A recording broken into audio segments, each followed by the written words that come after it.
آپ کو اہم خبر سے آگاہ کرتے چلیں کہ اسلام آباد کے علاقے ڈھوک جلانی میں بچے کے ساتھ زیادتی کا واقعہ، ایف آئی آر درج، زیادتی کرنے والا ملزم پڑوسی نکلا۔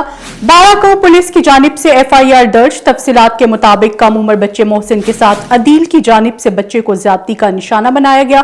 بچے کے والد محسن علی کی جانب سے تھانہ بارہ کو میں بچے کے ساتھ ہونے والی زیادتی پر ایف آئی آر درج کروائی گئی اور فوری کارروائی کا مطالبہ کیا گیا۔ آپ کو اہم خبر سے آگاہ کرتے چلیں کہ اسلام آباد کے علاقے ڈھوک جلانی میں بچے کے ساتھ زیادتی کا واقعہ، ایف آئی آر درج، زیادتی کرنے والا ملزم پڑوسی نکلا۔ بارہ کو پولیس کی جانب سے ایف آئی آر درج، تفصیلات کے مطابق کم عمر بچے محسن کے ساتھ عدیل کی جانب سے بچے کو زیادتی کا نشانہ بنایا گیا۔